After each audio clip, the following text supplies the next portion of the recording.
ప్రభువునందు నాకు అత్యంత ప్రియమైన వారులారా, మనం చదువుకున్న మూలవాక్యము 118వ కీర్తనలోని మొదటి 7 వచనాలు 9 వచనాల వరకు చదువుకున్నాం. ఈ కీర్తనకు 2 ప్రత్యేకమైనటువంటి విశేషాలు ఉన్నాయి. ఒకటి, ఈ కీర్తన బైబిల్ గ్రంథంలో ఉన్న వచనాలన్నిటికీ కేంద్రంగా ఉంది. 118వ కీర్తన 8వ వచనం. ఆ వచనానికి ముందు బైబిల్ గ్రంథంలో ఎన్ని వచనాలు ఉన్నాయో ఆ వచనం తర్వాత కూడా 66 పుస్తకాల బైబిల్ గ్రంథంలో అన్ని వచనాలు ఉన్నాయి. ఇది కేంద్ర వచనం. రెండవ విషయం ఏమిటి అంటే, విశేషం ఏమిటి అంటే, మత్తయి సువార్త 26వ అధ్యాయం 30వ వచనంలో పస్కా బిందు అయిపోయిన తర్వాత యేసు ప్రభువారు ఇది నా శరీరము, ఇది నా రక్తం అని చెప్పి శిష్యులకు ఆయన పాదాలు కడిగి, వారి పాదాలు కడిగి ఆయన శరీరాన్ని రక్తాన్ని ఇచ్చారు కదా. ఆ తర్వాత అక్కడి నుండి లేచి గెత్సేమనే వనానికి వెళ్తారు. అలా వెళుతూ ఉన్నప్పుడు ఈ కీర్తన పాడారు అని మత్తయి సువార్త 26వ అధ్యాయం 30వ వచనంలో వ్రాయబడి ఉంటుంది. 26:30. అంతటా వారు కీర్తన పాడి ఒలీవల కొండకు. అప్పుడు వారు పాడిన కీర్తన 118వ కీర్తన. ఈ కీర్తనను స్తుతితో మొదలుపెట్టారు. స్తుతించడం, ఒక భక్తుడు దేవుణ్ణి స్తుతించడం. ఎలా స్తుతించాలి? స్తుతి అనే మాటగా అర్థమేం చెప్పుకున్నాం? దేవుడు ఏమై ఉన్నాడో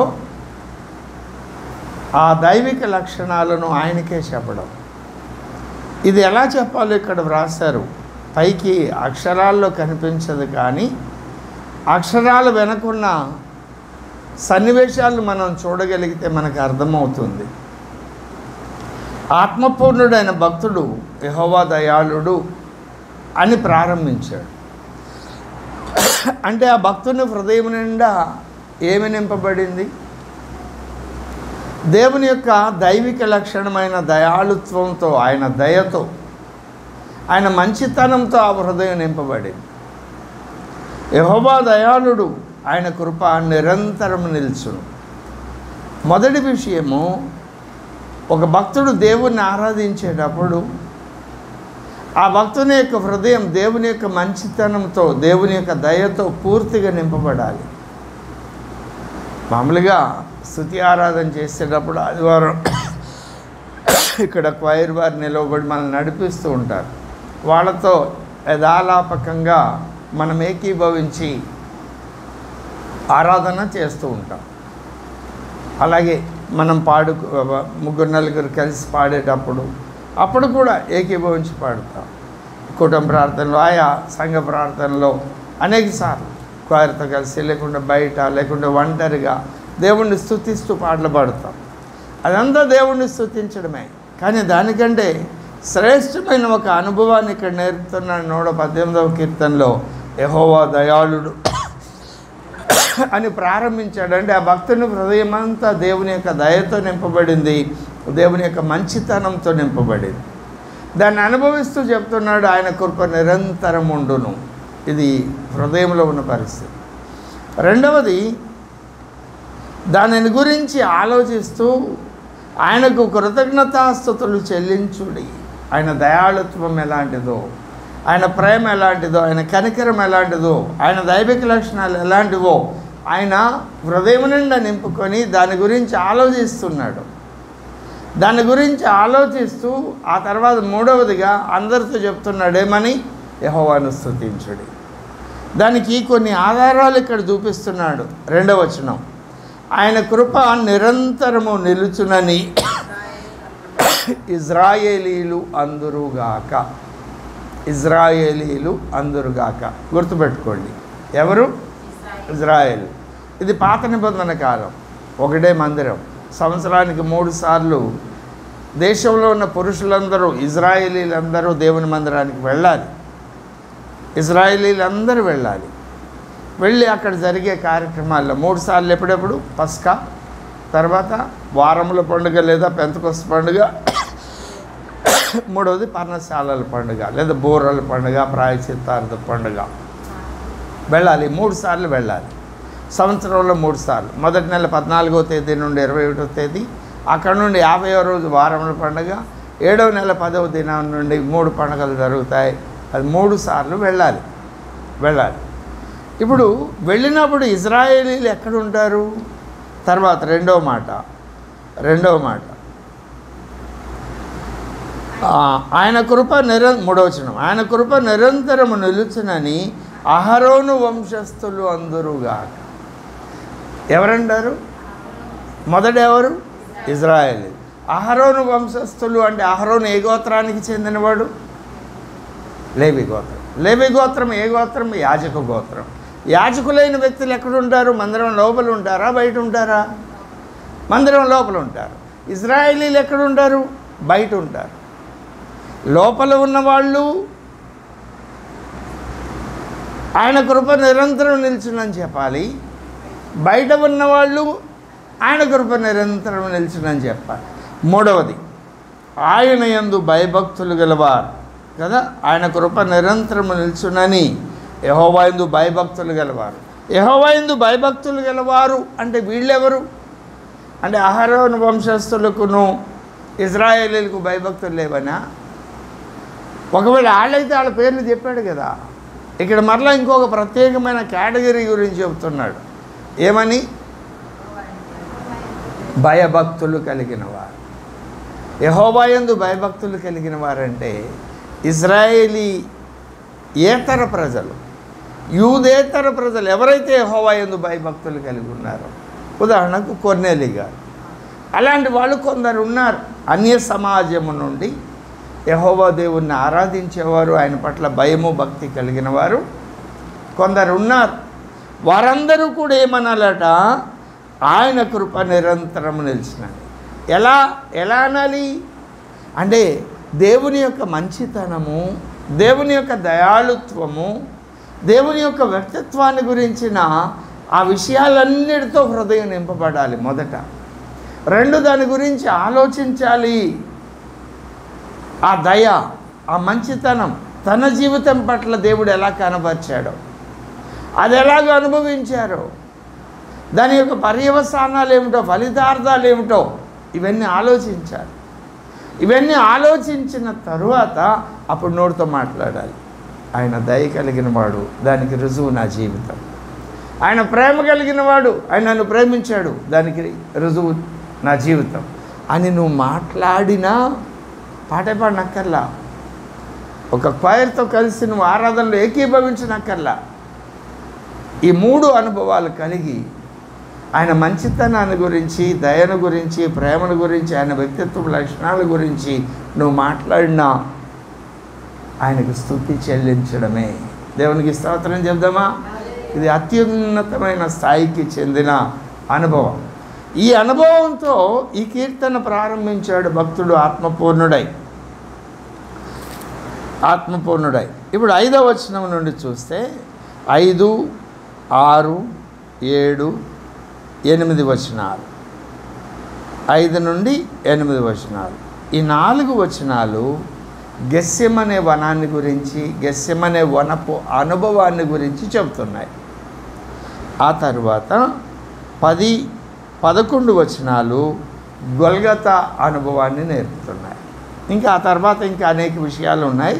ప్రభు రాకడ గురించి ఉన్నాయి, తర్వాత ఆత్మీయ జీవితాన్ని గురించి ఉన్నాయి. మనం అవన్నీ ఈరోజు ధ్యానం చేయలేము, కానీ ఒక ఆలోచన నేను చెప్తాను. ఆలోచన ప్రకారం మీరు ధ్యానం చేయండి, అనేక విషయాలు దేవుడు బయలుపరుస్తాడు. ఇప్పుడు 5వ వచనం, ఇరుకునందుండి నేను యెహోవాకు మొరపెట్టి తిని, విశాల స్థలమందు యెహోవా నాకు ఉత్తరం ఇచ్చాడు. ఇరుకులో నుండి మొరపెట్టాడట భక్తుడు. ఇది ప్రభువైన యేసు క్రీస్తు వారిని గురించిన ప్రవచనం. ఇలాంటి అనుభవాలు లేఖనాల్లో అనేక సార్లు కనబడుతుంటాయి. ఇరుకునందుండి నేను యెహోవాకు మొరపెట్టి తిని, విశాల స్థలమందు యెహోవా నాకు ఉత్తరం ఇచ్చాను. యెహోవా నా పక్షముననున్నాడు, నేను భయపడను. నరులు నాకేమి చేయగలరు? యెహోవా నా పక్షము వహించి నాకు సహకారి అయి ఉన్నాడు. నా శత్రువుల విషయమైన నా కోరిక నెరవేరుట. ఇది సన్నివేశం. ఇలాంటి సన్నివేశాలు అనేకం ఉన్నాయి లేఖనాల్లో. వేళ్ల మీద లెక్క పెట్టగలిగినన్ని ఉన్నాయి. ఉదాహరణకు 116వ కీర్తన పక్కనే 3వ వచనం నుండి చూడండి. పాతాళపు వేదనలు నన్ను పట్టుకొని ఉండేను,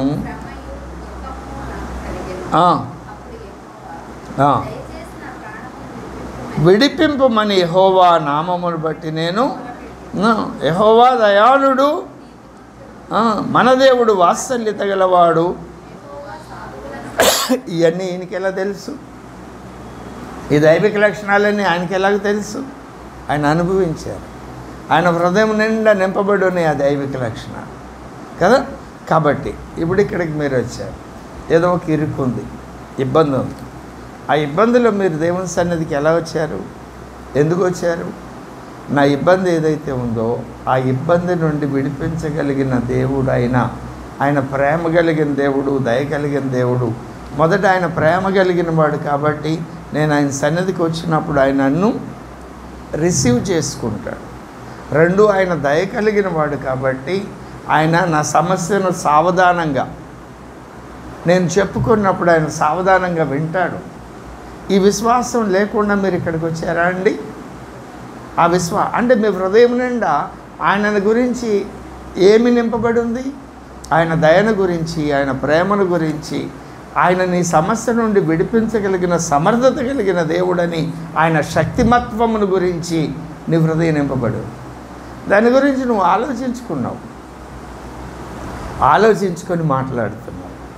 సేవకుడిని అడిగావు, తోటి విశ్వాసులను అడిగావు, ఇదిగో నేను ప్రత్యేకించుకుంటున్నా, నా కొరకు ప్రార్థన చేయమని. ఆయన నా సమస్య నుండి విడిపిస్తాడు. నా ప్రయత్నాలన్నీ నేను శక్తి లోపం లేకుండా చేశా, వాటి వేటిలో కూడా నాకు విడుదల కనిపించలేదు. ప్రభువే నాకు దిక్కు, ప్రభువే నాకు సహాయకుడు అని కదండి మీరు వచ్చింది. ఆ భక్తుల అనుభవాలు మీ అనుభవం ఒకటా కాదా? దేవునికి స్తోత్రం చెబుదామా? అంటే మీరు అలాగ మాట్లాడారు, ఆ వైఖరితో దేవుని సన్నిధికి వచ్చారు అంటే అర్థమేమిటి? మొదటిగా మీరు దేవునికి స్తుతి చెల్లిస్తున్నారు అని అర్థం. అవునా? స్తుతి చెల్లించారు. అలాగే ఈ భక్తులందరూ, ఇంకా మరికొన్ని వచనాలు నేను చూపిస్తాను ఆయన మిమ్మల్ని బలపరచడం కొరకు. చూడండి, యెహోవా దయాళుడు, నీతిమంతుడు, మన దేవుడు వాత్సల్యత గలవాడు, యెహోవా సాధువులను కాపాడువాడు. నేను కృంగి ఉండగా ఆయన నన్ను రక్షించెను. నా ప్రాణమా, యెహోవా నీకు క్షేమము విస్తరింపజేసి ఉన్నాడు. తిరిగి నీ విశ్రాంతిలో మరణము నుండి నా ప్రాణమును, కన్నీళ్లు విడవకుండా నా కనులకును, జారిపడకుండా నా పాదమును నీవు తప్పించి ఉన్నావు. సజీవులున్న దేశంలో యెహోవా సన్నిధిని నేను కాలము గడుపుతున్నాను. అలాగూ నేను అలాగూ మాట్లాడాలి. నాకు ఇంకొక ప్రత్యామ్నాయం లేదు. ఆయనకు దయ కలిగితే, నా పట్ల ప్రేమ కలిగిన ఆయన, ప్రాణం పెట్టిన ఆయన, నా పట్ల ఆయనకు దయ కలిగితే నా సమస్య నుండి విడిపిస్తాను. ఇప్పుడు చనిపోయిన స్థితి నా స్థితి. ఏ సమస్య, ఏ అవసరత, ఏ శోధన ఉందో దాన్ని నేను జయించలేను, చెప్పుకోలేను, దానిలోండి బయటికి రాలేను. మృతతుల్యమైన స్థితి. ఆ స్థితి నుండి నేను బయటికి, ఆయన నన్ను నడిపిస్తాడు. ఇరుకులో నేను మొరపెట్టాను, విశాలతలోనికి నడిపిస్తాడు. అవునా? ఆయన నన్ను నడిపిస్తాడు. ఇంకొక లేఖనం చూడండి, 18వ కీర్తన 6వ వచనం. 5 కూడా చదవచ్చు, 4 నుండి చదవండి. మరణ పాశములు నన్ను చుట్టుకొనగను, భక్తిహీనులు వరద పొర్లు వల్లే నా మీద పడి బెదిరింపగను. అంటే ఈ లోకంలో ఉన్న సమస్యలను నేను జయించగలను పోరాడి, కానీ నన్ను పట్టుకున్న భూలోకంలో ఉన్న పాశాలు కావు, పాతాళపు పాశం. దీని మీద 2-3 వర్తమానాలు మనం ధ్యానం చేశాం, జ్ఞాపకం ఉందండి. మరణ పాశములు నన్ను చుట్టుకొనగను, భక్తిహీనులు వరద పొర్లు వల్లే నా మీద పడి బెదిరింపగను. బురద పొరలు అంటే ఏమాత్రం గ్యాప్ ఉండదు, ఊపిరి పీల్చుకొనేయకుండా ఏదో కారణాలతో మన మీద పడిపోతూ ఉంటారు. పాతాళ పాశములు నన్ను అరిగట్టగను, మరణపు ఉరులు నన్ను ఆవరింపగను. నా శ్రమలో నేను యెహోవాకు మొరబెట్టి తిని, నా దేవునికి ప్రార్థన చేసి తిని. అనేక విషయాలు చెప్పుకుంటూ వచ్చాడు. ఆయన చెప్పుకుంటూ వచ్చి ఆయన తన ఆలయంలో ఆలకించి నా ప్రార్థన అంగీకరించెను. నా మొర ఆయన సన్నిధిని చేరి ఆయన చెవుల జొచ్చెను. అప్పుడు భూమి కంపించి అదిరేను. అనేక విషయాలు చెప్పుకుంటూ 16లో ఏమన్నాడు? ఉన్నత స్థలముల నుండి చెయ్యి చాపి ఆయన నన్ను పట్టుకొనెను. నన్ను పట్టుకొని మహాజలరాశులలో నుండి, మహాజలరాశుల్లోకి ఎందుకు పోయాడు దావీదు గారు? ఆయన ఏమన్నా యోనా గారిలాగా వెళ్ళాడా? మరి మహాజలరాశులు అంటే దేనికి సాదృశ్యం? లోకం. 17-15 ప్రకటన గ్రంథం. అన్యజనులు వాళ్ళు నన్ను ముంచేశారు, కప్పేశారు. నా స్వరాన్ని వినడానికి ఇష్టపడాలి. నేను మాట్లాడుతుంటే నా మాట వినడంలా, నా వాదన వాళ్ళు వినడం లేదు, నేను చెప్తున్న విషయాలు వాళ్ళు వినడానికి కూడా ఇష్టపడాలి, అంగీకరించడం. తర్వాత అలాంటి పరిస్థితుల్లో నేను నా ప్రభు దగ్గరికి వెళ్ళి మొరబెట్టాను. ఆయన ఆ జలరాశుల్లో నుండి నన్ను పైకి తీశాడు. ఎక్కడి నుండి? ఉన్నత స్థలముల్లో నుండి చెయ్యి చాపి ఆయన నన్ను పట్టుకొని మహాజలరాశుల్లో నుండి తీశాను. బలవంతులకు పగవారు నన్ను ద్వేషించువారు నాకంటే బలిష్ఠులై ఉండగా వారి వశములో నుండి ఆయన నన్ను రక్షించెను. ఆపత్కాలమందు వారు నా మీదికి రాగా యెహోవా నన్ను విశాలమైన స్థలమునకు ఆయన నన్ను తోడుకొని వచ్చాను. మన మూలవాక్యం ఏమిటి? ఇరుకులో నేను మొరపెట్టగా 118వ కీర్తన 5వ వచనం, ఇరుకునందుండి నేను యెహోవాకు మొరపెట్టి తిని, విశాల స్థలమందు యెహోవా నాకు. ఇలా అనేక ఉదాహరణలు లేఖనాల్లో ప్రతి భక్తుని జీవితంలో మనకు కనపడతాయి. ఉదాహరణకు యాకోబు మొరపెడతాడు. ఎప్పుడు? తిరిగి వచ్చిన తర్వాత. 32వ అధ్యాయం ఆదికాండం. అన్న చంపడానికి వస్తున్నాడని తెలిసినప్పుడు 9వ వచనం,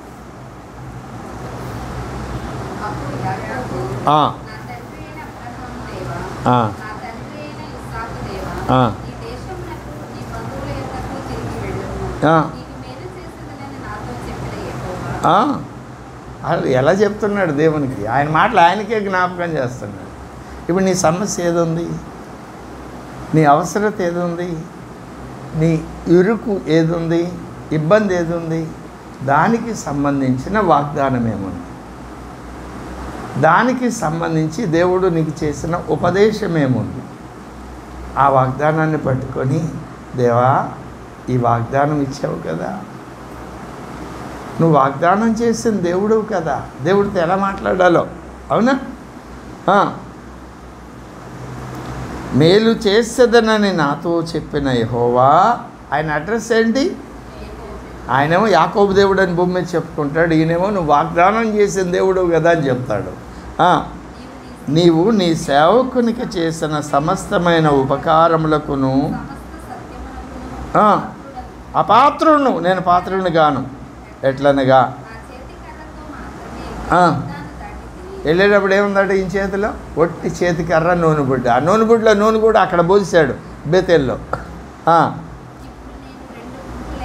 ఇప్పుడు నేను 2 గుంపులైతిని. తప్పించాడా తప్పించలేదా? 33వ అధ్యాయము 5వ వచనం 4 చదవండి. అప్పుడు ఏశావు అతన్ని ఎదుర్కొన్న పరిగెత్తి అతన్ని కౌగిలించుకొని అతని మెడ మీద పడి ముద్దు పెట్టుకున్న వారిద్దరూ. ఇప్పుడు విషయాలతో వచ్చిందా రాలేదా? నరుల్ని చంపాలి అనే హంతక ఆత్మ, నరహత్య చేసే ఆత్మ ఏశావు మీద ఉంది. 400 మందిని పెట్టుకొని చంపాలి, అసలు ఉన్న వాళ్ళందరినీ సమూలంగా లేకుండా చేయాలని వస్తున్నాడు. కానీ ఈయన దేవుని దగ్గర విజ్ఞాపన చేస్తున్నప్పుడు ఇరుకులో ఇంకా ఆయనకి రెండో దారి లేదు. అప్పుడైతే అమ్మ నాన్న తప్పించారు, యాకోబు రిబ్కా. ఇప్పుడు లేదు, వాళ్ళు తప్పించే అవకాశం కూడా లేదు, వాళ్ళు లేరు. దేవుడు తప్పించాడా లేదా? ఒంటరిగా వెళ్ళినాడు. మన మూలవాక్యం ఇట్లా కొన్ని పదుల ఉదాహరణలు లేఖనాల్లో మనకు దొరుకుతాయి. 118వ కీర్తన 5వ వచనంలో, ఇరుకునందుండి నేను యెహోవాకు మొర్రపెట్టి తిని, విశాల స్థలమందు యెహోవా నాకు ఉత్తరం ఇచ్చెను. ఏమిటి ఈ విశాల స్థలం? ఇది యేసు ప్రభువాని గురించిన ప్రవచనం అన్నాను కదూ. ఆయన ఇరుకునందుండి మొర్రపెట్టింది ఎక్కడ? గెత్సెమనే వనంలో. వాళ్ళు ఎందుకు పాట పాడుకున్నారా? పస్కా బిందు చేసిన మేడగదిలో నుండి కిద్రోను బాగు ద్వారా నడుచుకుంటూ వెళుతూ గెత్సెమనే వనానికి వెళుతూ పాడపాడుకున్నారు. పాడపాడుతూ వెళ్ళారు గెత్సెమనే వనానికి. అక్కడ ఆయన చేసిన ప్రార్థన ఏమిటి? 9 మందిని దూరంగా ఉంచాడు, 3 తీసుకెళ్ళాడు. ఆ 3 కూడా రాతివేతంత దూరాన్ని ఉంచాడు. వాళ్ళు ప్రార్థన చేయమన్నాడు. కొంతసేపు ప్రార్థన చేస్తే నిద్రపోయారు. ఈ అయ్యగారు ముమ్మారు ప్రార్థన చేశాడు. ఏమని ప్రార్థన చేశాడు గెత్సెమనే వనంలో? తండ్రి, నీ చిత్తం అయితే ఈ పాత్రను నా యొద్ద నుండి తీసివే. ఆయనను ఏమిటి ఆ ప్రార్థన యొక్క అర్థం ఏమిటి? ఆ ప్రార్థన యొక్క అర్థం ఏమిటి? నా చిత్తం కాదు, నీ చిత్తమే అన్నాడు. చివరిలో నీ చిత్తమే అన్నాడు. అవునా? నీ చిత్తమే అనడం ద్వారా దేవునికి ఆయన విధేయత చూపించాడు. ఇప్పుడు ఇందాక లైన్ నేనేం చెప్పాను? దేవుణ్ణి స్తుతించడం అంటే దేవుని గురించిన దైవిక లక్షణాలతో మన హృదయం నింపుకోవడం. రెండవదిగా దాని గురించి ఆలోచించడం. మూడవదిగా దాని గురించి ప్రకటించడం, దేవుణ్ణి స్తుతించడం అన్న. దాని గురించి మాట్లాడడం, దేవుణ్ణి స్తుతించడం అన్న. దానిలో రెండవ కోణం చూడండి. నేను నా హృదయం నుండి దేవుని యొక్క దైవిక లక్షణాలతో నింపబడ్డాను, దాని గురించి ఆలోచించుకున్నాను, దాని గురించి నేను మీతో మాట్లాడుతాను. మీతో మాట్లాడితే మీకేం కలుగుతుంది? ఒకవేళ మీరు కురుంగిపోయిన వాళ్ళైతే, ఇబ్బందులు ఉన్నవారైతే, ఒకవేళ సంతోషంతో ఉన్నవారు మీరు కూడా స్తుతించేవారైతే మీకేం కలుగుతుంది? ఆదరణ కలుగుతుంది, ధైర్యం కలుగుతుంది. మీరు కూడా ఏ ఇబ్బంది లేని వారైతే సంతోషం కలుగుతుంది. ఆ స్థితిలో మీరు ఏకీభవిస్తారు, మీకు సమాధానం కలుగుతుంది నువ్వు ఈ విధంగా స్తుతించడం ద్వారా. అవునా? మాట్లాడుతున్న నాకేం కలుగుతుంది?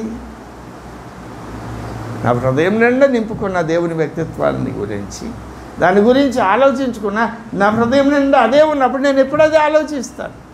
మిగిలిన విషయాలు నా చుట్టూ ఉన్నాయి అనేకం. నేను చూస్తాను, న్యూస్ పేపర్ చూస్తా, లోకంలో ఏం జరుగుతుందో చూస్తా, ఒక బిడ్డల కష్టం చూస్తాను, అవసరం చూస్తా, శోధన చూస్తా, విజయాలు చూస్తా, అవమానాలు అన్నీ చూస్తా. కానీ అవన్నీ పై పొరలే. కానీ నా హృదయం నుండి ఏముంది? అదే కదా నేను మాట్లాడుతుండగా నాకేం కలుగుతుంది? నేను మాట్లాడితే ఎదుటి వ్యక్తికి ఆదరణ కలిగింది, ఎదుటి వ్యక్తికి సంతోషం కలిగింది, ఎదుటి వ్యక్తికి ఓదార్పు కలిగింది. నా దేవుడు దయ కలిగినాడు. ఒకప్పుడు నేను కష్టంలో ఉన్నప్పుడు ఆయన దగ్గరికి వెళితే ఆయన పట్ల దయను చూపించాడు. నేను మాట్లాడా, వాళ్ళకి ఆదరణ కలుగుతుందా లేదా? ఇరుకులో ఉన్నాను, పాశాలు పట్టుకున్నాయి, మరణ పాశాలు. ఆయన నన్ను విడిపించాడు, అగాధ జలములోని పైకి లేవనెత్తాడు. ధైర్యం కలుగుతుందా లేదా? మరి నాకేం కలుగుతుంది? ఆ ప్లేస్లో నువ్వే ఉంటే నీకేం కలుగుతుంది? దేవుని పట్ల మరింత విధేయత, మరింత సమర్పణ, మరింతగా ప్రతిష్ఠించుకునే దైవిక లక్షణం కలుగుతుంది. దేవునికి స్తోత్రం చెప్దామా? ఇప్పుడు యేసు ప్రభు వారు ఆయన భూమి మీదకి వచ్చిన 33.5 సంవత్సరాల జీవిత కాలంలో ఈ 3 అనుభవాలు కలిగి ఉన్నాడు. ఆయన ఏది కలిగి ఉన్నాడో అది అందరికీ చెప్తున్నాడు. నేను ఈ లోకానికి ఎందుకు వచ్చానంటే నా తండ్రి చిత్తాన్ని నెరవేర్చడానికి. దానికి రుజువేమిటి? నేను చేస్తున్న క్రియలు. చెప్పినప్పుడు వాళ్ళకి ఆదరణ కలిగింది కదా, అన్నీ విడిచిపెట్టి వచ్చి ఆయన వెంబడించారు కదా. మరి ఆయనకేం కలిగింది? మరింతగా విధేయత కలిగింది. ఆ విధేయతను బట్టి గెత్సెమనే తోటలో ప్రార్థన చేస్తూ, అయ్యా నా చిత్తం కాదు నీ చిత్తమే, నీ చిత్తమేదే గిన్నె తొలగించు. ఏమిటా గిన్నె? ఏమిటా గిన్నె? ఏమండి గట్టిగా చెప్పాలి.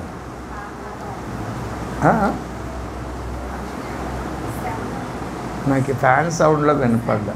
ఏమండి? శ్రమలు. ఇంకా ఒకటి అయిపోయింది, మిగిలిన చెప్పండి.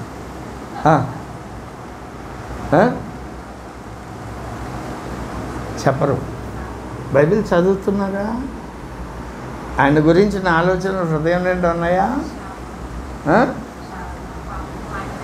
శాపం పాపం ఆయన మీద, శ్రమలు, శాపం పాపం, ఇంకా బలియాగమై మరణించి శ్రమానుభవం, దాని గురించి శ్రమను అనుభవించాలి కాబట్టి ఆ శ్రమ వద్దు, తప్పించు, అంతేనా? అంతే. మీకు మళ్ళీ ఎల్కేజీ నుండి చెప్పుకురావాలి. ఏమండి ఆయన వచ్చింది ఎందుకండి? చచ్చిపోవడానికి కదా, శ్రమలు మోయడానికి, భరించడానికి కదా, పాపాన్ని శాపాన్ని వహించడానికి కదా. అది ఆ పాయింట్ కాదు. ఆయన వచ్చిందే చచ్చిపోవడానికి.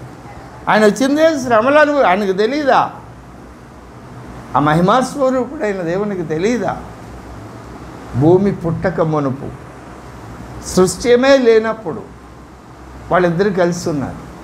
సృష్టించినప్పుడు వాళ్ళు కలిసి ఉన్నారు. విశ్వలోకాలు సృష్టించినప్పుడు కలిసి ఉన్నారు. భూమిని సృష్టించినప్పుడు కలిసి ఉన్నారు. నిన్నటి రోజు కలిసి ఉన్నారు. ఈరోజు ఆ సెలవు దగ్గరకు వచ్చినప్పుడు ఎడవాల్సేటువంటి పరిస్థితి ఎదురైంది. అదే ఆయన తట్టుకోలేకపోయాడు. మానసిక ఒత్తిడి ఎంత అంటే శారీరక శ్రమలు. మనం కొరడతోనో బెత్తంతోనో కొడితే బ్లడ్ వస్తుంది, కానీ ఆ మెంటల్ టార్చరు, ఈ చెమట రంధ్రాల్లో నుండి రక్తం వచ్చేసింది. అంత వేదన అనుభవించాడు ఆయన. అంతటి ఇరుకులో నుండి ఆయన మొరపెట్టాడు, తండ్రి నీ చిత్తం అయితే. అక్కడ ఏం కనపడింది? అయినా నా చిత్తము కాదు నీ చిత్తం అంటే ఏం కనపడింది? ఆయన ఏం నేర్చుకున్నాడు అక్కడ?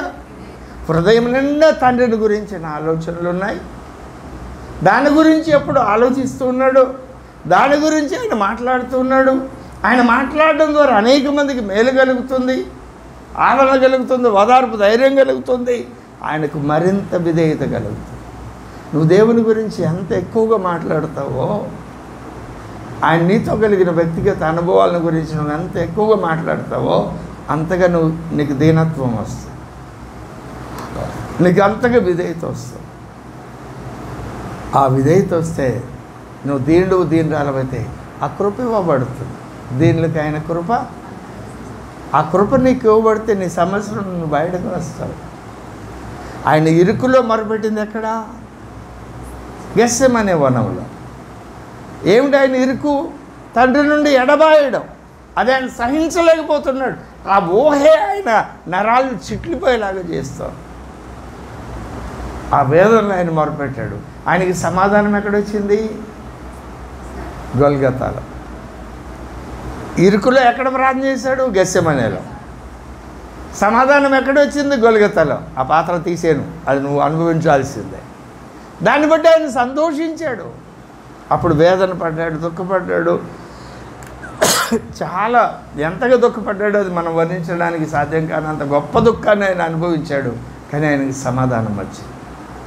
ఆ సమాధానంలో వచ్చిన విశాలత ఎంత గొప్పది! ఎంత గొప్పదండి! మరణ బలము కలిగిన వాడిని జయించాడు, సమాధిని జయించాడు, సావును జయించాడు, మరణాన్ని జయించాడు, మరణ బలం కలిగిన వాడిని జయించాడు, సమాధిని జయించాడు, సమస్తాన్ని జయించాడు. ఆ పునరుత్థాన బలంతో, ఆ విశాలమైనటువంటి దృక్పథంతో తన యందు విశ్వాసం ఉంచిన ప్రతి వాడిని రక్షించడానికి ఆయన అధికారం పొందుకున్నాడు. ధర్మశాస్త్ర ఆజ్ఞలకు లోబడిన వానికి ధర్మశాస్త్రం యొక్క అధికారం నుండి విడుదల కలగజేశాడు. ఆయనే ధర్మశాస్త్రమునకు సమాప్తి అయి నేను ధ్యానం చేశాను. సిలువ లేకుండా విడుదల ఉందా?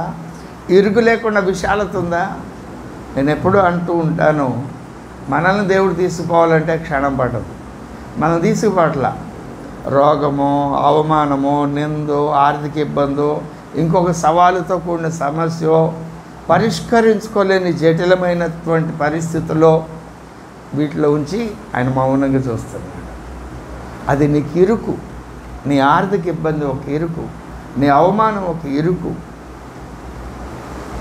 నిన్ను అర్థం చేసుకోలేక నిన్ను తృణీకరించే వాళ్ళు నీ చుట్టూ ఉంటే అది ఒక ఇరుకైన ప్రదేశం, ఇరుకైనటువంటి స్థితి.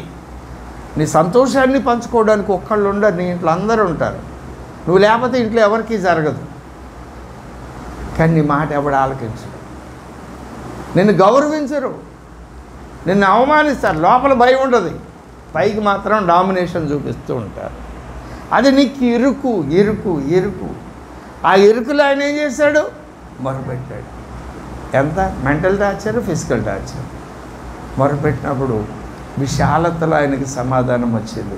నేనే మీ విశ్రాంతి అనేసాడు హెబ్రీయులకు రాసిన పత్రిక 4వ అధ్యాయంలో. ఆయన యందు ఎంతమంది విశ్రాంతి పొందుతున్నారు? ఆ మాటలు చూడండి. నేను అన్నీ వివరించడం లేదు, కానీ 10వ వచనం, 118:10.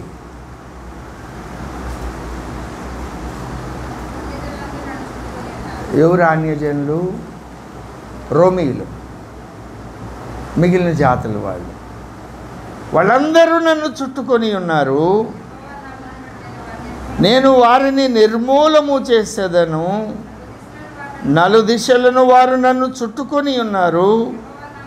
యెహోవా నామమును బట్టి నేను వారిని నిర్మూలము చేసేదను. కందెరీగల వలె నా మీద ముసిరి ఉన్నారు. ముండ్లు కాల్చిన మంట ఆరిపోవునట్లు వారు నశించిపోయేరి. యెహోవా నామమును బట్టి నేను వారిని, నేను ఇలా అంటాను. నిజంగా యేసుప్రభు వారు వాళ్ళని సమూలంగా నిర్మూలన చేస్తే, ఆయన చుట్టుకొని అన్యజనులు, రోమీయులు, లేకుంటే ఆయన సిలువ వేయడానికి ఎవరెవరిని దేవుడు వాడుకున్నాడో వాళ్ళందరినీ నిర్మూలన చేస్తే శిలువయాగం జరిగేదా? జరగదు, జరగదు. కానీ ఈ సన్నివేశం గొల్గొతా అనుభవం. మరి ఇలా ఎందుకు రాశారు అంటే, దీని మూల భాషలో ఏముంటుంది అంటే, నిన్ను నిర్మూలన చేశారు అంటే మనుషుల్ని కాదు, వారి హృదయంలో ఉన్నటువంటి దురాలోచనలు, హృదయ సున్నతి నేను చేస్తాను అనేది అక్కడ భావం. ఇది ట్రాన్స్లేషన్. ఉదాహరణకు యోహాను సువార్త 8వ అధ్యాయంలో ఒక అమ్మాయిని పట్టుకొచ్చారు. ఈమె వ్యభిచారమందు పట్టబడిందని. పట్టుకొచ్చిన వాళ్ళు అందరూ ఎవరు? ఆడవాళ్ళ, మగవాళ్ళ?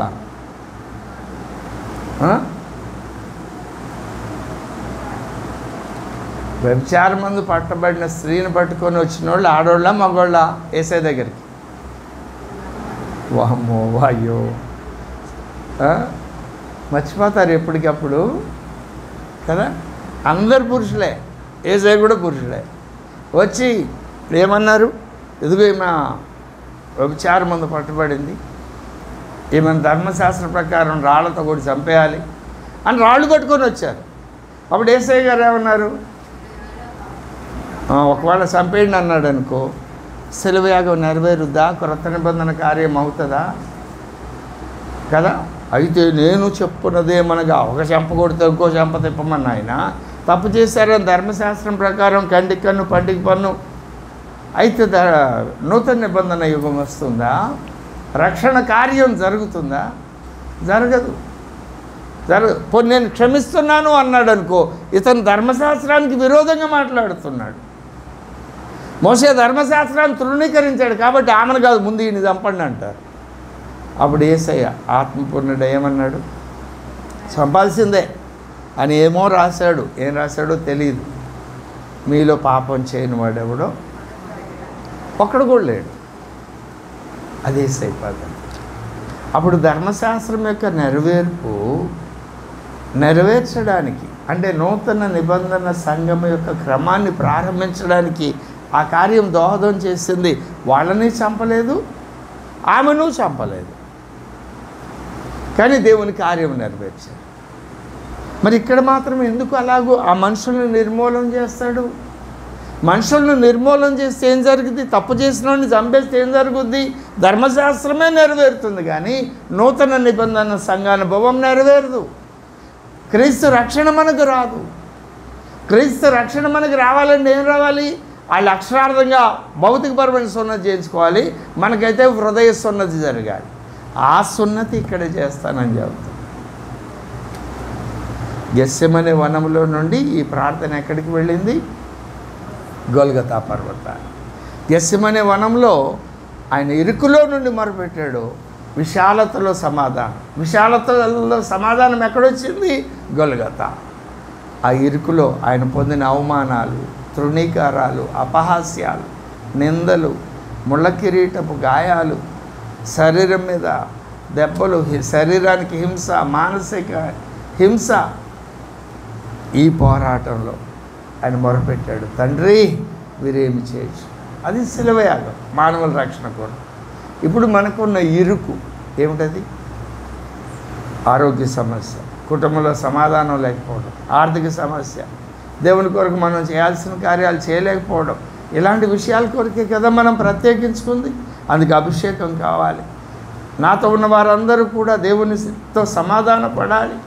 సమాధానం పడలేదు కాబట్టి వాళ్ళ అభిప్రాయాలు నా అభిప్రాయాలు కలవడం వల్ల, నేను ఒకటంటే వాళ్ళు ఇంకోటి అంటున్నారు, వాళ్ళు ఒకటంటే నేను ఇంకోటి అనాల్సి వస్తుంది. దేవుని వాక్య ప్రకారం ఇది ఇరుకైన పరిస్థితి. అయ్యా విశాలత ఎలా కలగజేస్తాడు? ఎలా కలగజేస్తాడు? నీ సమస్య ఏమిటి? నీ పోరాటం ఏమిటి? దానికి సంబంధించిన వాగ్దానం ఏమిటి? అందుకు ఉపదేశించిన ఉపదేశం ఏమిటి?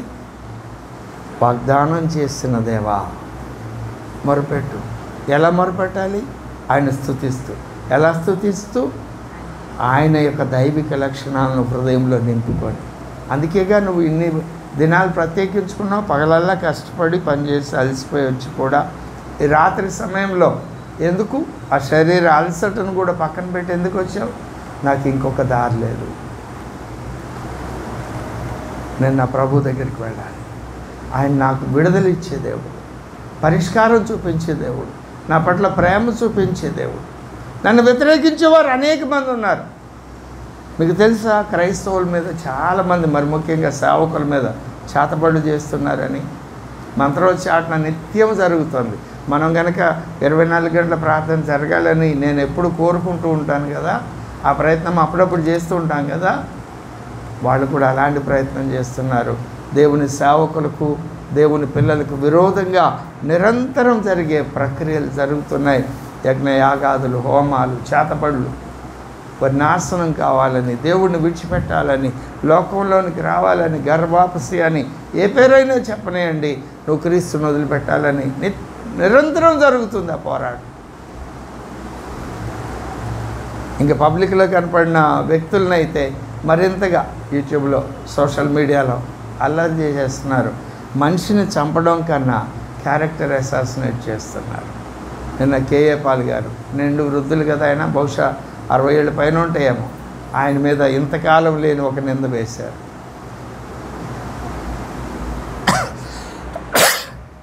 ఇలాంటి ప్రక్రియలు జరుగుతున్నాయి.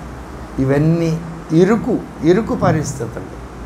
ఆ ఇరుకు పరిస్థితుల్లో ఈ భక్తుల అనుభవాలన్నీ చూస్తే మనకేమర్థమైంది? వారు మొరపెట్టారు, ప్రార్థన చేశారు. దానికి మించి ఇంకొక మార్గం లేదు. ఇరుకులో, నేను మూలవాక్యం దగ్గరికి రండి, 118వ కీర్తన 5వ వచనం, ఇరుకునందుండి నేను యెహోవాకు మొరపెట్టి తిని, విశాల స్థలమందు యెహోవా నాకు ఉత్తరం ఇచ్చాను. ఆ భక్తునికి ఇచ్చిన జవాబు నీకు ఇస్తాడే కూడా. నువ్వు చేయాల్సిందేమిటి? మొరపెట్ట. మొర ఎలా పెట్టాలి? ఆయన స్తుతిస్తూ. ఆయన ఎలా స్తుతించాలి? ఆయన దైవిక లక్షణాల గురించి హృదయం నిండా నింపుకోవాలంటే ఎలా నింపుకుంటాం కదా? ధ్యానం చేయడం, పరిశీలన చేయడం, ఆయన వాడుకుంటున్న మనుషుల్లో కదా. నేను ఒక యవనస్తుడైన కుమారుడు గురించి మీతో చెప్పలేదనుకుంటా. అతను యవనస్తుడు వివాహం చేసుకోవద్దు అనుకున్నాడు. 33 ఏళ్ళు 32 ఏళ్ళు ఉంటుంది. ఎందుకో అతను జాబ్ చేసుకుంటున్నాడు, కాలేజ్ లెక్చరర్గా. వద్దనుకున్నారు. కానీ అతన్ని ఎలాగైనా అల్లరి చేసి, ఏ విధంగా అయినా పోలీస్ కేసు పెట్టి, హైకోర్టు లాయర్ ఒక ఆయన ఉన్నారు, వాళ్ళ కుటుంబం అల్లరి చేసి ఆ కేసు పెట్టి ఉద్యోగం మూడగొట్టి తప్పనిసరి పరిస్థితుల్లో వాడిని బ్లాక్మెయిల్ చేసి పెళ్లి చేసుకోవాలని. మరి ఆ పిల్లకి పెళ్ళి ఎందుకు కాలేదో, వీళ్ళ మీద మనసు ఎందుకు పడిందో. ఆడపిల్లకి కావాలంటే పెళ్ళి అవుదట అండి? అవుతుంది. ఆడపిల్లలు తక్కువ మంది ఉన్నారు. 1000 మందికి 960 70 ఉన్నారు. ఎంతోమంది ఆడపిల్లలు సరైన వాళ్ళు దొరక్క వెతుకుతున్నారు. మరి అలాంటి వాళ్ళు బరితెగించి ఎందుకు? ఇవన్నీ దయ్య పనులా, దేవుని పనులా? మళ్ళీ క్రైస్తవులు అది ఇక్కడ మరి ఐరనీ ఏమిటి అంటే, బాధాకరమైన విషయం ఏమిటంటే, యేసుప్రభుని నమ్ముకున్న పిల్లలే.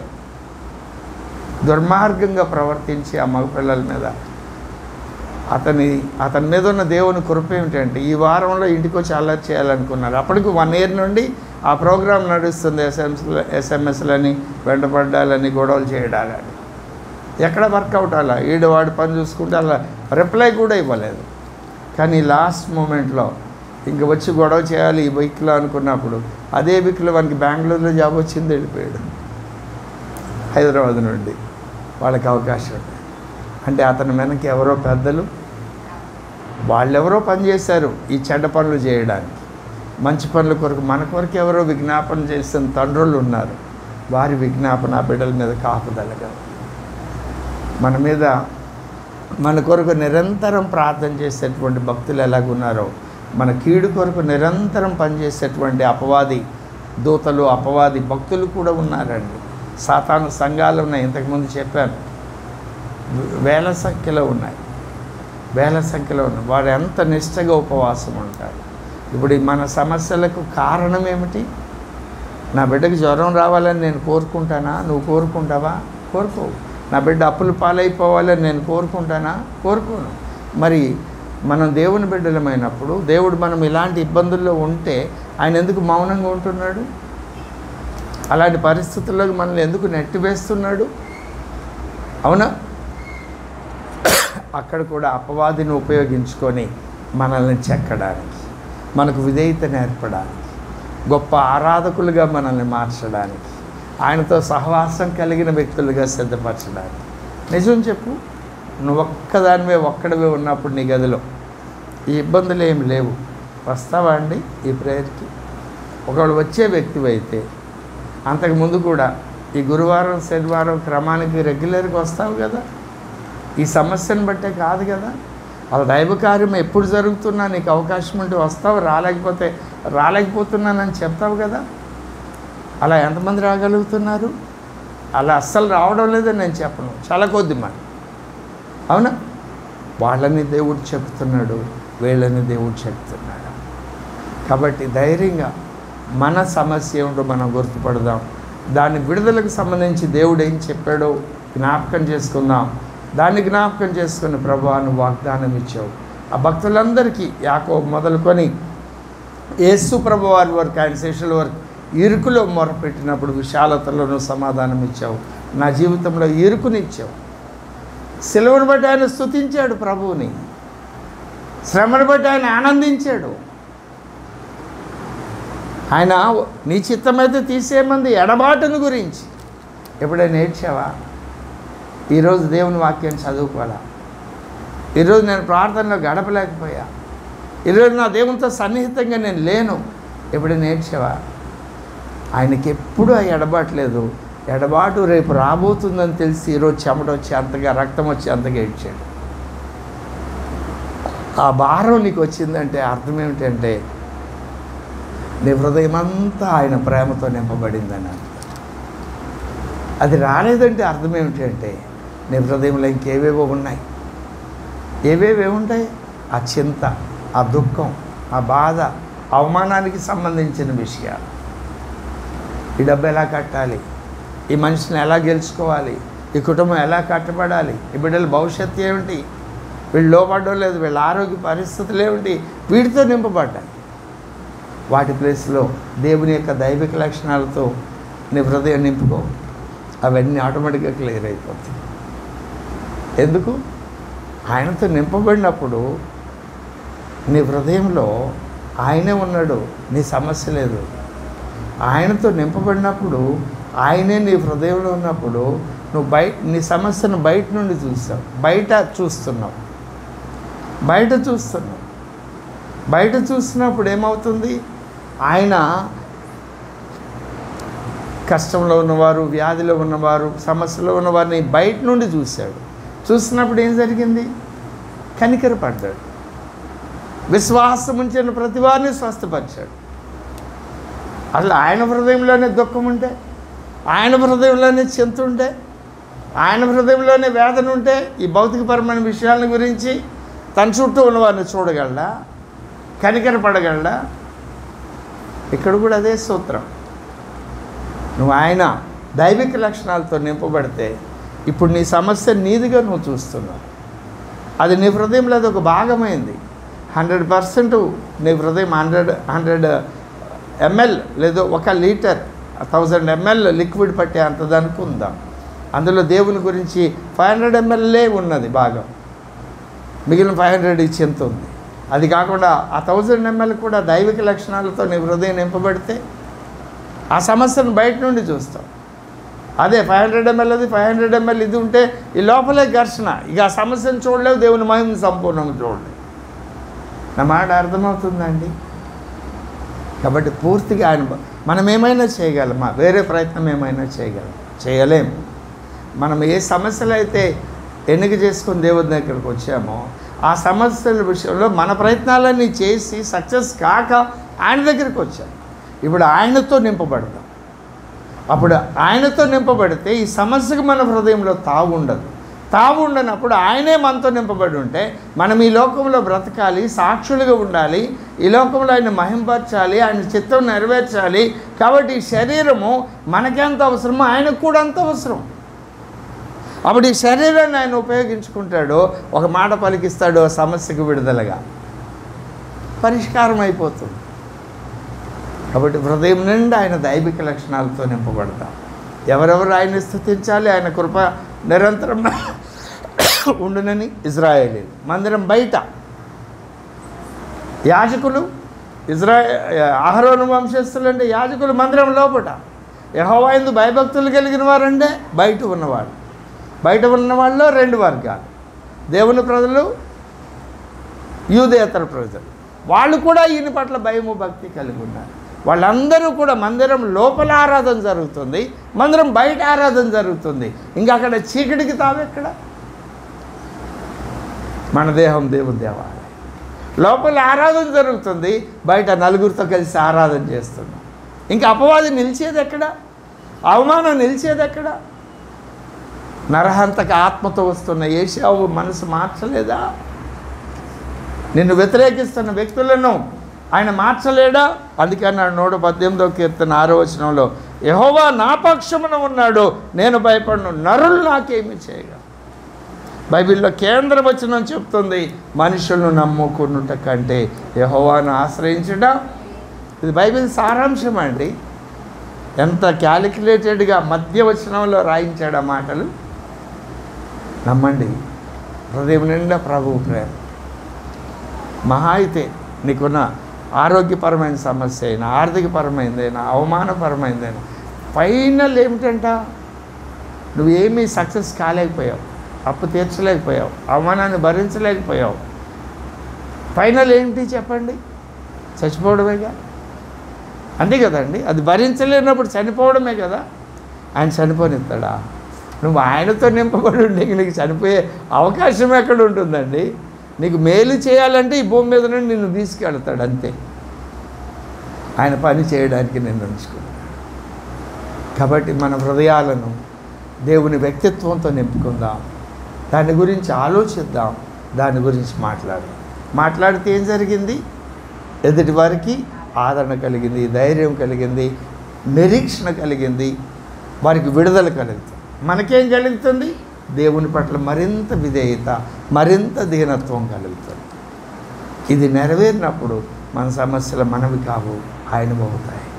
ఇరుకునందు నేను మొరపెట్టగా విశాల స్థలం ఉంది, ఆయన నాకు 4-5 చూపించాను. ఇంకా మరికొన్ని దొరుకుతాయి. మీరు ధ్యానం చేసినప్పుడు అది మనసులో పెట్టి ఆ కోణంలో ధ్యానం చేయండి. దేవుడు మిమ్మల్ని బలపరుస్తాడు. ఎట్టి ధన్యత ఇరుకులో మొరపెట్టగా విశాలతలో దేవుని యొక్క సమాధానం పొందుకునే ధన్యత. ఈ కార్యక్రమం కొరకు ప్రత్యేకించుకున్న బిడ్డలకి మాత్రమే కాదు, వారిని బలపరచడానికి వచ్చిన ప్రతి ఒక్కరికి కూడా, ఈ వర్తమానం వింటున్న ప్రతి ఒక్కరికి కూడా దేవుడు అనుగ్రహించునుగాక. ఆమేన్. దేవుడి మాటలు మన వెనుకల్లో దీవించి ఆశీర్వదించునుగాక. ఆమేన్. చిన్న ప్రార్థన. మా ప్రియ ప్రభువా, ఈ మాటలు మేము ధ్యానం చేశాం, మీరు పనిచేసే విధానాన్ని ధ్యానం చేశాం, మేము ఎలాగో మిమ్మల్ని ఎదుర్కోవాలో ఆ అనుభవాలు, ఈ లేఖనాల్లో ఉండి కొన్ని విషయాలు మేము ధ్యానం చేశాం కనుక అలాగూ శ్రేష్టమైన అనుభవాలు అనగా మా హృదయాలను మీ వ్యక్తిత్వ లక్షణాలతో నింపుకొని ఎల్లప్పుడూ వాటిని గురించి ఆలోచిస్తూ అవసరం వచ్చినప్పుడు, అవకాశం వచ్చినప్పుడు వాటిని గురించి మాట్లాడడానికి మాకు సహాయం చేయి. ఇలాగూ చేయడం నీకు స్తుతి చెల్లించుట. అది ఇజ్రాయేలీలు చేశారు, అహరోను వంశస్థులు చేశారు, నీ యందు భయభక్తులు గలవారు చేశారు. వారందరి విషయంలో నువ్వు మేలు చేశావు, మాకు కూడా మేలు చేస్తావు. ఆ ఉన్నతమైన అనుభవానికి నన్ను, నాకు ఇచ్చిన ప్రతి బిడ్డను నడిపించాను. ఈ కార్యక్రమం కొరకు ప్రత్యేకించుకున్న కుమార్తె ఆదిలక్ష్మి గారు మరియు వెంకటరమణ గారు వారి కుటుంబాలను జ్ఞాపకం చేసి ఏ అంశాల కొరకు ప్రత్యేకించుకున్నారో అవి మీరు ఎరిగి ఉన్నారు. అవి మేము దేవుని చిత్తం నెరవేర్చుడు కొరకు అని ప్రత్యేకించుకున్నారు. అభిషేకం కావాలి, కుటుంబంలో వారు రక్షణ పొందాలి, పొందిన వారు నీతో సమాధానం కలిగి నీ నీతిని నెరవేర్చాలి, పరిశుద్ధాత్మ యందలి ఆనందంతో నీ శక్తిని కలిగి నీ కార్యాలు చేయాలి. ఆర్థిక ఇబ్బందుల నుండి విడుదల కావాలి, భౌతికమైన అవసరతలు నీ మహిమలో తీర్చబడాలి. ఆరోగ్యపరమైన సమస్యల నుండి స్వస్థత, సంపూర్ణ ఆరోగ్యం కావాలి. ఉద్యోగం కావాల్సిన బిడ్డలకు ఉద్యోగం కావాలి. వివాహ విషయంలో నీ కృప కావాలి. సహాయం చేయ ప్రభువా. నీవే దిక్కు, నీవే సహాయకుడు. బిడ్డలకు సహాయం ధైర్యపరిచి మీ సన్నిధిలో నైనా ఇరుక్కునందు మొరపెట్టేవారు ఒంటరిగా తమ గదిలో తాము ప్రత్యేకించుకొని ఏ అంశాల నిమిత్తం ఉన్నారో దానికి సంబంధించిన వాగ్దానాన్ని, మీరు ఇచ్చిన వాగ్దానాన్ని హృదయం నిండా నింపుకొని, ప్రభువా నువ్వు ఇలాగ చెప్పావు కదా, నేను నమ్మాను అని స్తుతిస్తూ మీ యొద్ద నుండి పొందుకునే ధన్యకరమైన జీవితం నాకు, నా బిడ్డలందరికీ దయచేయమని వేడుకుంటూ సమాధానంతో మాకు సెలవును అనుగ్రహించమని యేసుక్రీస్తు వారి దివ్య నామమున అడిగి వేడుకొని ప్రార్థన చేయుచున్నాం తండ్రి. తండ్రి యొక్క శాశ్వతమైన ప్రేమ, కుమారుని యొక్క శాశ్వతమైన కృప, పరిశుద్ధాత్మదేవుని యొక్క అన్యోన్యము మనోహరమైన సహవాసం చేరుకుడిన మనకు, ప్రత్యేకించబడిన బిడ్డలు ఆదిలక్ష్మి గారు వారి కుటుంబ సభ్యులకును,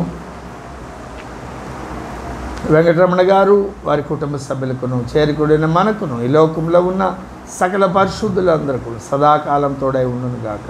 ఆమేన్. అందరికీ